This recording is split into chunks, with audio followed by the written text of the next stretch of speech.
আসসালামু আলাইকুম। Oracle SQL এর সেশন নম্বর 8 আমরা দেখব ম্যানিপুলেটিং ডাটা বা ডিএমএল। ডিএমএল মানে হচ্ছে ডাটা ম্যানিপুলেশন ল্যাঙ্গুয়েজ। এটার মধ্যে থাকতেছে ইনসার্ট, আপডেট, ডিলিট এবং মার্জ। তো এটা আমরা এর আগে দেখছিলাম যে যখন এসকিউএল এর শুরু করছিলাম তখন এই যে ডিএমএল এর জন্য ইনসার্ট, আপডেট, ডিলিট, মার্জ। তো এই অধ্যায়টা আমরা দেখব ম্যানিপুলেটিং ডাটা এই সেকশনের মধ্যে। তো এখানে আমরা দেখতেছি যে ইনসার্টিং নিউ রোজ, নতুন একটা রো অফ ডাটা আমরা ইনসার্ট করব। তো এর জন্য আমরা গেলাম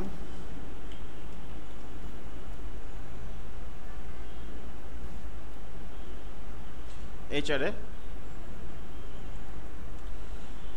তো বিষয়টা very simple, insert into table name, table নেমের মধ্যে ঢুকাচ্ছে এবং এটা হচ্ছে কলাম নেম, কমা দিয়ে বসাচ্ছে, 4টা কলাম যতগুলো দরকার এখানে দিলাম।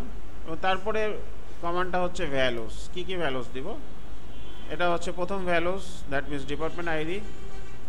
তারপর হচ্ছে public relations as department name, 100 মানে হচ্ছে ম্যানেজার আইডি এবং লোকেশন আইডি হিসেবে দিচ্ছে 1700।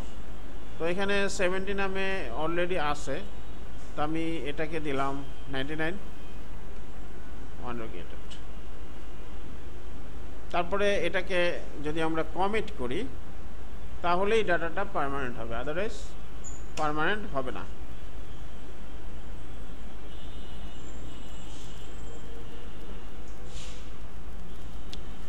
তো আমরা এখানে যতগুলো কলাম আছে সবগুলোই সিলেক্ট করছি, কিন্তু আমরা যদি এখানে ডাটার মধ্যে নাল ভ্যালু ঢুকাইতে চাই তাহলে আমরা এটা এভাবে লিখব।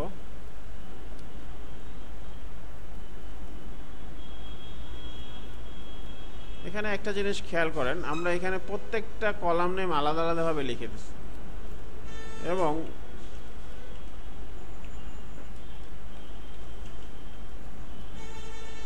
ডিপার্টমেন্ট টেবিলের মধ্যে এই 4টা কলাম ছিল, এই 4টা কলাম আলাদা আলাদাভাবে এখানে লিখে দিছে। কিন্তু এটা যদি না করে আমরা যদি লিখতাম যে ইনসার্ট ইনটু ডিপার্টমেন্টস, তারপর ভ্যালুস, এটা তো এখানে 99 ছিল, তো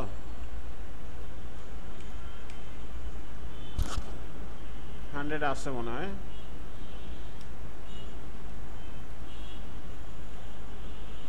98 দিলাম, 1 row created।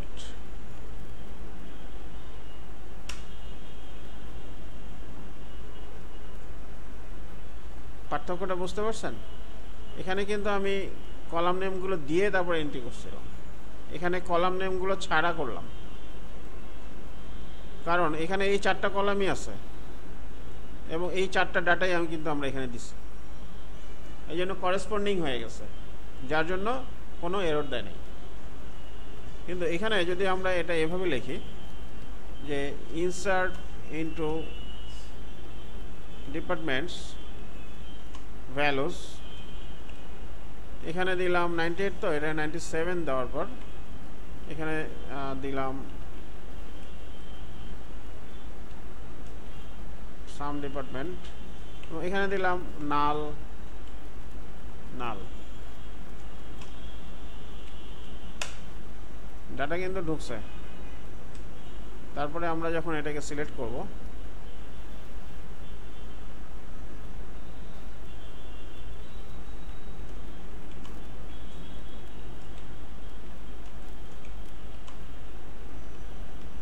ডিপার্টমেন্টস, এই যে এখানে কিন্তু কোনো ডাটা ঢুকে নাই।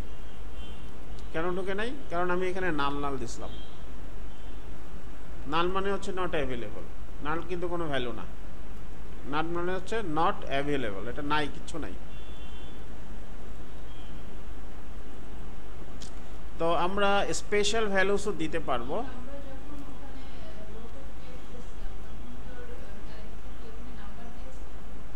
কোনটায়? না, এখানে তো ডাটা টাইপ আমরা দেখতেই পাচ্ছি। যে আমরা যখন স্ট্রাকচারটা দেখছিলাম, এই যে ডিপার্টমেন্ট আইডি নাম্বার, তারপর ভার্কের টু নাম্বার, ম্যানেজার আইডি আর লোকেশন আইডি নাম্বার। নাল মানে হচ্ছে কিছুই নাই, নাল মানে হচ্ছে কিচ্ছু নাই, অন্য কোনো স্ট্রিং তো এই যে এটাকে দিলাম না 100, এই যে 1700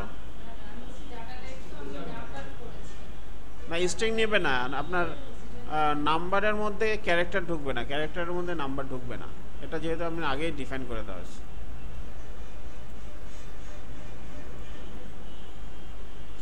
ইনসার্টিং স্পেশাল ভ্যালুস, আমরা কিছু স্পেশাল ভ্যালুস সম্পর্কে অলরেডি জানি, যেমন শো ইউজার।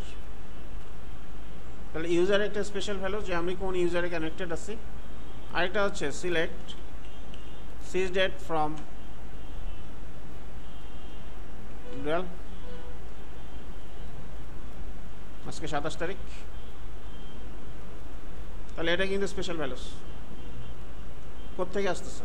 এনভায়রনমেন্ট থেকে আসতেছে, যে আমি কি হিসেবে কানেক্ট করছি আর এখন কয়টা বাজে, আজকে কত তারিখ। এই জিনিসগুলো যদি আমরা ডাটাবেজের মধ্যে ডাইনামিক্যালি ঢুকাইতে চাই, তাহলে আমরা এই যে এমপ্লয়ি টেবিলের মধ্যে এভাবে ঢুকাইতে পারবো।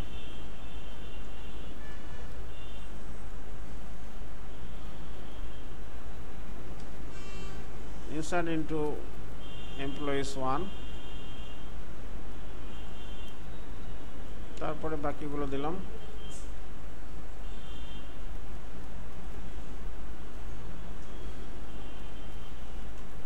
create table employees 1 as select star from employees, মানে এমপ্লয়িজ এর মতো করে আরেকটা টেবিল তৈরি করলাম যেটার নাম এমপ্লয়িজ 1। এখন এটার মধ্যে এরর দিছিল, কি বলছিল যে টেবিল নাই, তো টেবিলটা নাই, এখন আছে ওয়ান লোকেটেড। তো এখানে স্পেশাল ভ্যালু হিসেবে আমরা এই যে হায়ার ডেট, এই হায়ার ডেটের মধ্যে আমরা কি দিছিলাম, সিজ ডেট। এটা ছাড়া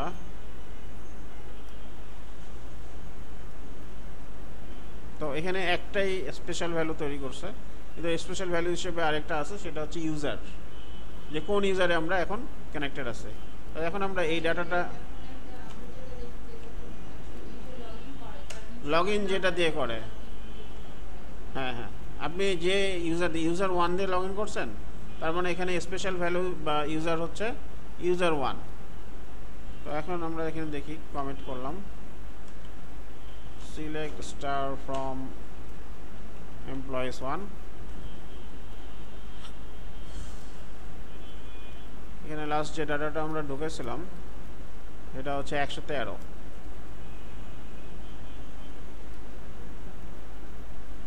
এই 113 হায়ার ডেট হিসেবে আমরা দিছিলাম এই যে আজকের ডেটটা, ঠিক আছে, 27 ফেব্রুয়ারি 2016।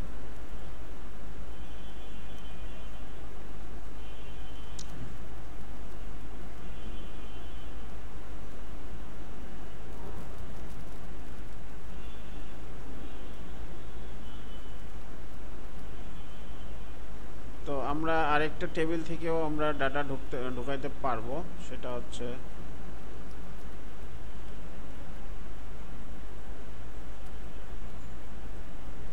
সাপোজ এখানে আমরা যে এমপ্লয়িজ 1টা তৈরি করলাম, ডিলিট ফ্রম এমপ্লয়িজ 1। এখন এটার মধ্যে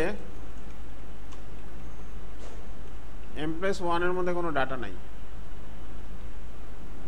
আর এমপ্লয়িজের মধ্যে অনেকগুলো ডাটা আছে। এখন আমি চাচ্ছি যে এমপ্লয়িজ থেকে এমপ্লয়িজ 1 এর মধ্যে ডাটাগুলো ঢুকাই দেব। হ্যাঁ, কীভাবে ঢুকাবো? এক টেবিল থেকে আরেক টেবিলে ডাটা ঢুকাবো, এবং দুইটা টেবিলের স্ট্রাকচার সেম স্ট্রাকচার, যেহেতু আমরা এটা থেকে ওটা তৈরি করছি। তাহলে আমরা দিলাম ইনসার্ট ইনটু এমপ্লয়িজ 1, যেখানে ডাটা নাই, এখানে দিলাম সিলেক্ট স্টার ফ্রম এমপ্লয়িজ। 160টা রো ঢুকে গেল। এখন আমরা দেখি যে সিলেক্ট স্টার ফ্রম এমপ্লয়িজ 1, মানে এই ডাটাগুলো ওইখানে কপি পেস্ট করলাম, নিয়ে গেলাম, নিয়ে গিয়ে কমিট করে দিই। স্ট্রাকচার সেম হইতে হবে। আপনি যদি এমপ্লয়ি আইডি নাম্বার, এখানে যদি আপনি ক্যারেক্টার ঢুকাইতে চান ঢুকবে? এমপ্লয়ি আইডি 5 ডিজিটের, আপনি করলেন কি 7 ডিজিটের একটা নাম্বার ঢুকাতে যাচ্ছেন, ঢুকবে? ঢুকবে না। তাহলে স্ট্রাকচারটা যদি সেম নাও হয়, লেংথ এবং ডাটা টাইপ মানে ক্যারেক্টার না নাম্বার, এই জিনিসটাকে অবশ্যই দেখে নিতে হবে। যে কোনোটা যে কোনো জায়গায় আপনি ঢুকাইতে পারবেন, এটা কোনো সমস্যা না, কিন্তু যেখানে ঢুকাচ্ছেন সেটা কি এটার সাথে খাপ খায় কিনা। মানে একদম এমপ্লয়িজটাকে এমপ্লয়িজ 1-এই ঢুকাইতে হবে, নট নেসেসারি। অন্য আপনি একটা কাস্টমাইজ একটা কোয়ারি দিয়ে একটা আরেকটা টেবিলের মধ্যে ডাটা ঢুকাইতে পারবেন। এটার জন্য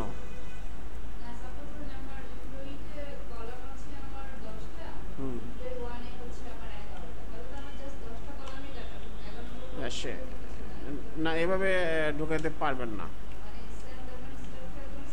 সেম হইতে হবে।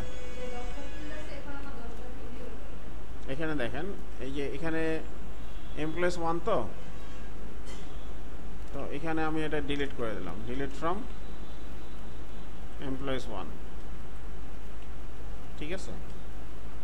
এখন এমপ্লয়িজ 1 এর মধ্যে কোনো ডাটা নাই। আবার এটাকে আবার অল্টার টেবিল করলাম, alter table employees 1 drop column যে কোনো একটা করে দিই, ধরেন phone number.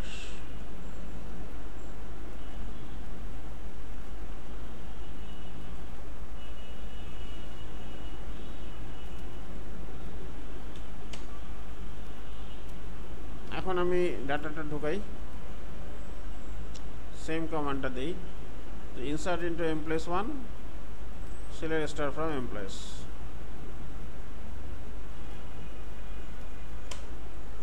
Two many values,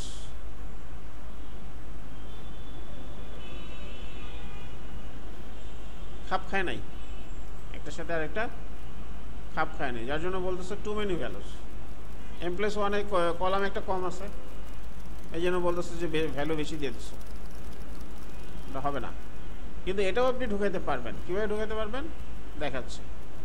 select insert into employees, এখানে দিলেন সিলেক্ট, প্রত্যেকটা আলাদা আলাদাভাবে লিখে দিবেন। এমপ্লয়ি আইডি,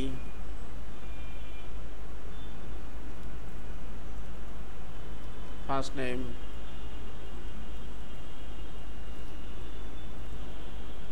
লাস্ট নেম, কারণ আমি তো জানি এটার মধ্যে নামগুলো এবার দিয়ে দিবেন।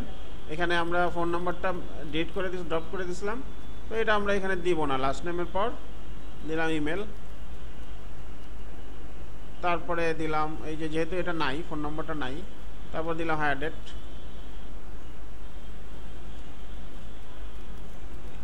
তারপরে দিলাম জব আইডি, তারপর দিলাম স্যালারি, তারপর দিলাম কমিশন পিসিটি, তারপর দিলাম ম্যানেজার আইডি, তারপর ডিপার্টমেন্ট আইডি ফ্রম এমপ্লয়িজ। এখন কিন্তু টু মেনি ভ্যালুস বলে নাই কেন, এটার মধ্যে এই ফোন নাম্বার কলামটা আমি ইনক্লুডই করি নাই, দেই নেই, এই জন্য এই ডাটাটা সব ঢুকে গেছে। তো এখানে আমরা কপি কলাম করতে পারতেছি। ইনসার্টের পরে আসতেছে আপডেট। আপডেট যদি করতে চাই, ধরেন সাপোজ এমপ্লয়ি টেবিলের মধ্যে ডিপার্টমেন্ট আইডি যখন 70 থাকবে, ডিপার্টমেন্ট আইডিকে 70 বানাও যখন ডিপার্টমেন্ট আইডি 113 নামে কোনো ডিপার্টমেন্ট আইডিই নাই, এই জন্য বলতেছে 0 rows আপডেটেড। কিন্তু আমরা যদি এখানে এভাবে দেই,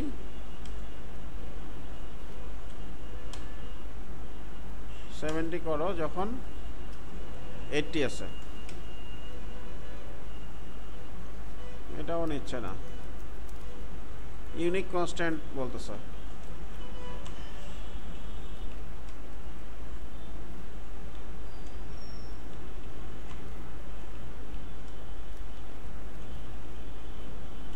তাহলে আমরা যদি এখানে এমপ্লয়ি টেবিলের ইউনিক কনস্ট্যান্ট তো এটার মধ্যে নাই, এমপ্লয়িজ 1 এর মধ্যে আছে, এটা তো আমরা কপি কলাম করছি তাই না, এটা এখানে নিয়ে নিচ্ছি, মানে 34টা রো একবারে আপডেট করতেছি। তাহলে এটা আমরা কমিট করলাম। তো এটাই হচ্ছে আপডেট, ভেরি ভেরি সিম্পল। তো আপডেট আমরা মাল্টিপল কলামও করতে পারবো, যে update employees set job ID equal to একটা কোয়ারি, স্যালারি ইকুয়াল টু আরেকটা query, where department ID equal to 114। তো তার মানে আমরা মাল্টিপল কলাম দিয়েও আপডেট করতে পারবো। সাধারণত মাল্টিপল কলাম দিয়েই করতে হয়, একটা কলাম দিয়ে তো আর হয় না, মাল্টিপল কলাম দিয়ে করতে হয়। Updating rose based on another table, based on another,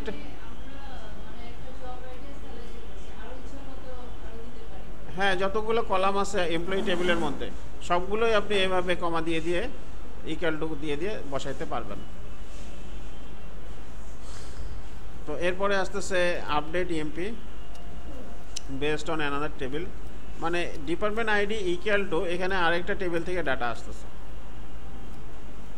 এখান থেকে যে ডাটাটা আসতেছে এই ভ্যালুটা দিয়ে আপনি এখানে আপডেট করতেছেন। সাপোজ এখানে যদি আমি এই যে 100 পর্যন্ত নিলাম, এখানে কি ভ্যালু আসতেছে 90, তার মানে ডিপার্টমেন্ট আইডি ইকুয়াল টু 90, কারণ এখান থেকে তো 90 রিট্রিভ করতেছে, তাহলে 90 তো আসবে। Where job ID equal to আরেকটা কোয়ারি, যেটার ভ্যালু হচ্ছে এটা জব আইডি এডি এএসএসটি। এখানে আরেকটা বিষয় দেখি যে update employees set department ID equal to 55, where department ID equal to 110। তো আমি এমন একটা ডিপার্টমেন্ট আইডি দিচ্ছি যেটার কোনো প্যারেন্ট নাই, মানে এমন একটা এমপ্লয়িকে এমন একটা ডিপার্টমেন্টে দিতে চাচ্ছি যে ডিপার্টমেন্টটাই এক্সিস্ট করে না, ওর মানে কোনো ডিপার্টমেন্টই নাই, 55 এই নামে কোনো ডিপার্টমেন্টই নাই। এই জন্য বলতেছে integrity constant error violated, parent কি বাবা নাই, ছেলে আছে বাবা নাই, তাই না, এটা তো সম্ভব না, এই জন্য বলতেছে ভায়োলেটেড, ইন্টিগ্রিটি কনস্ট্যান্ট ভায়োলেটেড। তো এই ছিল আমাদের ইনসার্টের পরে আপডেট, আপডেটটা মোস্ট ইজি। এরপরে আসতেছে ডিলিট।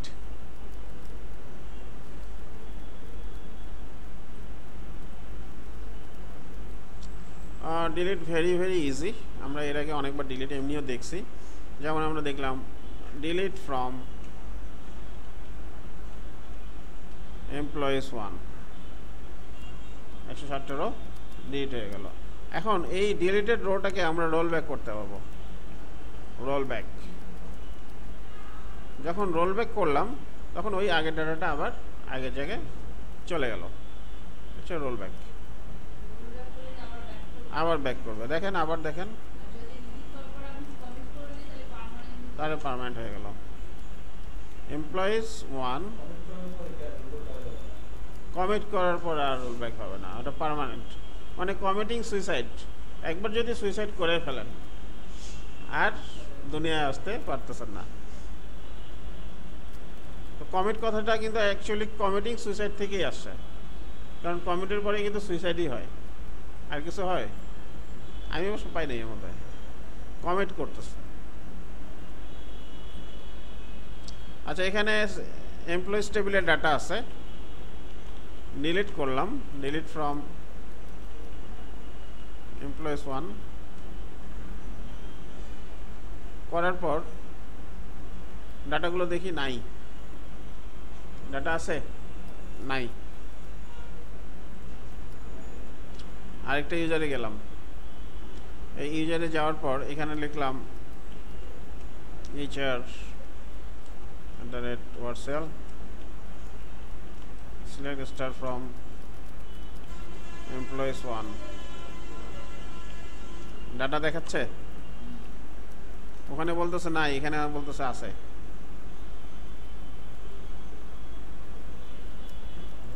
এখানে কিন্তু নাই, রহস্যজনক না? এখানে কিন্তু নাই, এখানে আছে। ডাটা কিন্তু আছে, ডাটা কিন্তু আছে, কারণ আমি এখানে রোল ব্যাক অথবা কমিট করি নাই। যদি আমি এখানে কমিট করি এবং তারপরে কমিট মানে পার্মানেন্ট হয়ে গেল, কিন্তু এরপরে যখন আমি এটাকে দেখলাম, নাই, নো রোজ সিলেক্টেড, এখানেও নাই, এখানেও নাই। কেন? কারণ কমিট দিয়ে দিচ্ছি, কমিটেড হয়ে গেছে, কমিটিং সুসাইড। তো এটাই হচ্ছে কমিটেড ডাটা। তো আমরা হোয়ার কন্ডিশন দিয়েও ডিপার্টমেন্টটাকে ডিলিট করতে পারবো, যে where department ID equal to finance. তো ডিলিট ফ্রম দিয়ে পুরো টেবিলটাকে ডিলিট করে ফেলতে পারবো।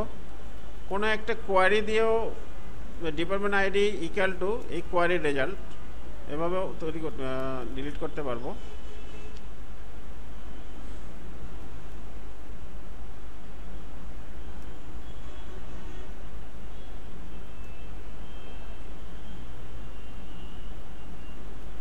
Using a sub query. আচ্ছা, এই সাব কোয়ারি টপ করে এগুলো একই জিনিস। এরপরে আসতেছি মার্জিং রোজ। তো আমরা ইনসার্টের আরেকটা অপশন দেখি, যে আমরা যখন টেবিল ক্রিয়েট করি, টেবিল ক্রিয়েট করার সময় ধরেন আমরা দিলাম create table XYZ X number, এখানে দিলাম user bucket two default user.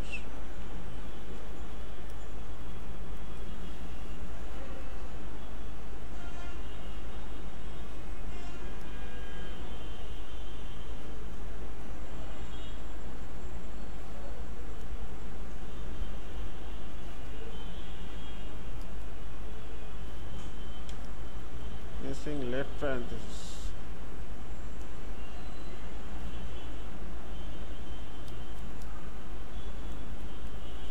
কোথায় সমস্যা আছে দেখেন তো।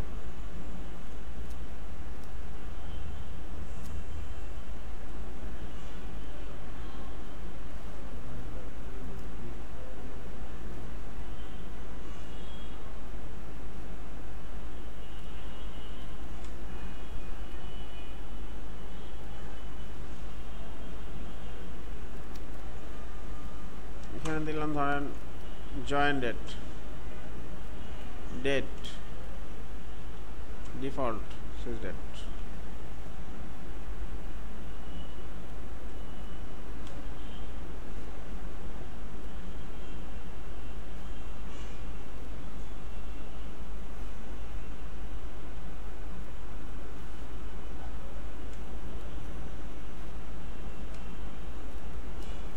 কমা দেই নেই, কমাটা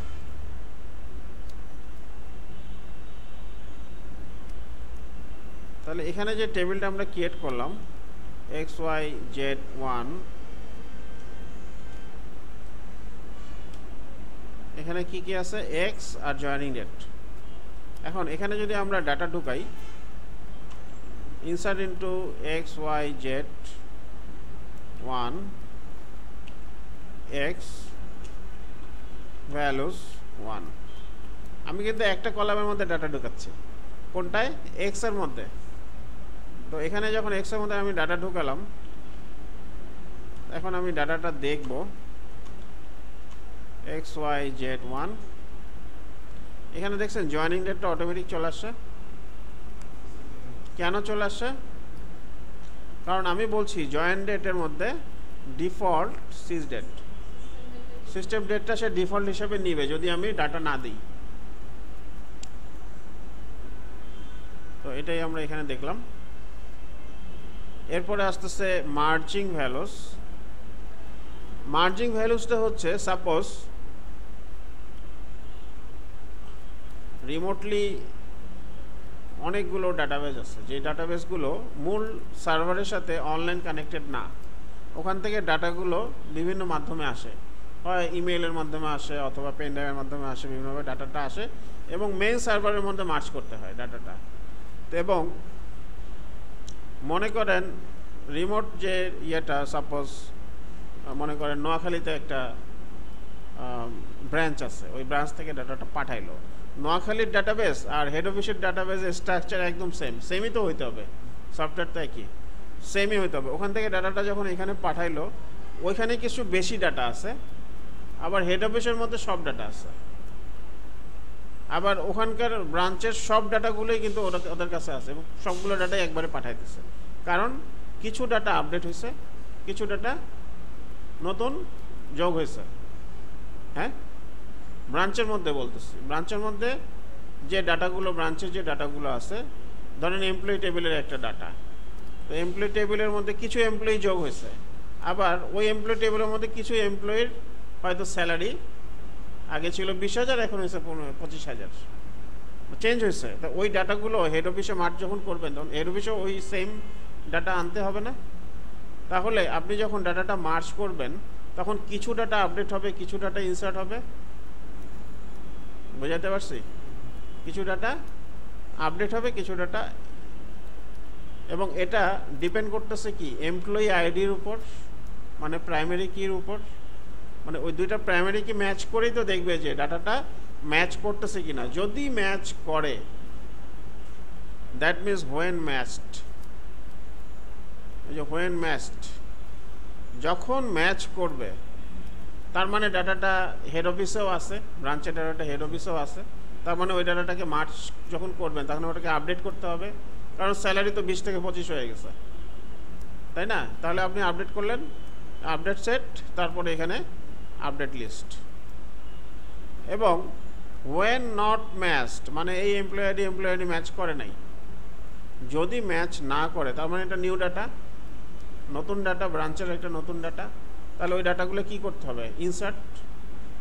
তার মানে মার্জ স্ক্রিপ্টের মধ্যে আমরা এমপ্লয়ি টেবিলের মধ্যে দেখব যে এমপ্লয়ি আইডি এবং এমপ্লয়ি আইডি যদি ম্যাচ করে তাহলে আপডেট হবে, আর যদি আনম্যাচড হয় তাহলে ইনসার্ট হবে।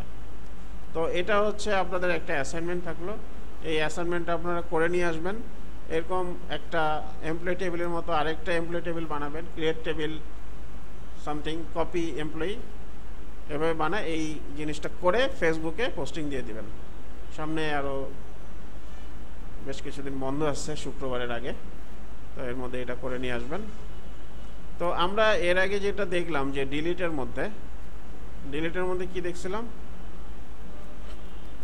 যে আগে ইনসার্ট করে নিই, insert into employees 1, select star from employees, এখানে টু মেনু ভ্যালুস বলতেছে, বুঝছেন জিনিসটা?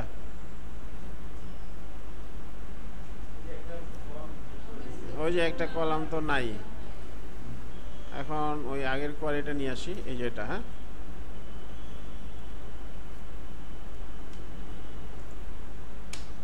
এই 107টা রোজ ডিলিট ইনসার্ট করলাম। এখন আমরা তো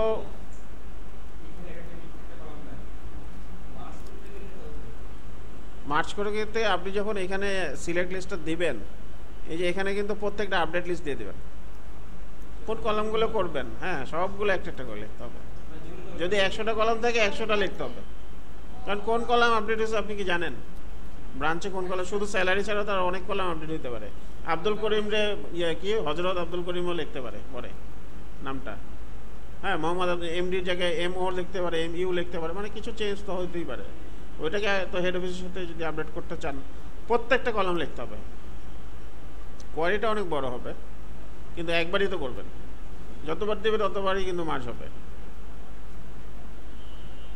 আচ্ছা, এখানে যেটা দেখতেছিলাম যে এমপ্লয়ি টেবিলের মধ্যে বেশ কিছু ডাটা আছে, তো আমরা সাধারণত ডিলিট ফ্রম এমপ্লয়িজ 1 দিলাম, ডাটা কিন্তু ডিলিট হচ্ছে, রোল ব্যাক করলাম, মানে আমরা কারো কতভাবে ডিলিট করতে পারি।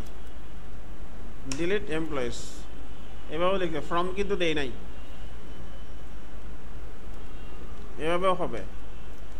এভাবে করলে কি হচ্ছে, এভাবে যদি আপনার কয়েক কোটি ডাটা থাকে এবং তখন যদি আপনি ডিলিট এমপ্লয়িজ এভাবে দেন তাহলে অনেক সময় লাগবে ডিলিট হইতে, ডাটা কিন্তু ডিলিট করতেছেন তাও সময় লাগবে। কিন্তু আপনি যদি এটা এভাবে লেখেন, ট্রাঙ্কেট টেবিল এমপ্লয়িজ 1, মানে সেকেন্ডের ফ্র্যাকশনের মধ্যে সে সব ডিলিট করে ফেলবে।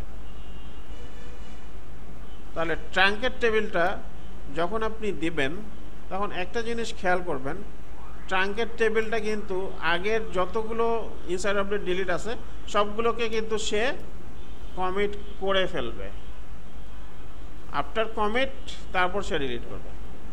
তার মানে ট্রাঙ্কেট টেবিলটা আপনি যখন ইউজ করবেন তখন অবশ্যই খেয়াল করবেন যে আগে কোনো আনকমিটেড ডাটা আছে কিনা। আগেরগুলো যদি আনকমিটেড থাকে কমিট করে নেবেন, আর যদি মনে করেন না রোল ব্যাক করতে হবে রোল ব্যাক করে নেবেন, তারপরে এটা চালাবেন, নাহলে কিন্তু আগের সবগুলো ডাটা পার্মানেন্ট হয়ে যাবে যদি ট্রাঙ্কেট টেবিল ইউজ করেন। Table truncated select star from employees 1, no rows selected নাই। ট্রাঙ্কেট টেবিলটা ফাস্টার, কিন্তু সমস্যা হচ্ছে আগেরগুলো সব কমিট করে ফেলবে।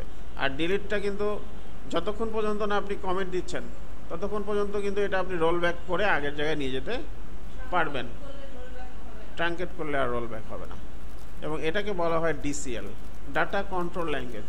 এগুলোকে বলা হয় যে ট্রাঙ্কেট, এটা হচ্ছে data control language, alter data control language, create data control language. এইগুলো যখনই আপনি দিবেন তখনই কিন্তু এটা পার্মানেন্ট হয়ে তারপর মানে ওটার আর রোল ব্যাক হবে না আর কি, কমিটেড ডাটা। তো এই ছিল আমাদের আজকের ম্যানিপুলেটিং ডাটা। এরপরে মোস্ট ইম্পর্টেন্ট চ্যাপ্টার, সেটা হচ্ছে রাইটিং বেসিক এসকিউএল স্টেটমেন্ট। এই ভবনে প্রবেশ করব এবং এখানে আমাদের রেস্ট্রিক্টিং and sorting data, single rho function, এগুলো মোস্ট ইম্পর্টেন্ট, সাব কোয়ারিজ এবং displaying data from multiple tables এবং গ্রুপ ফাংশন। এবং এটার পরে আমাদের এসকিউএলটা শেষ হয়ে যাবে। তো এখানে আমাদের মোটামুটি আরও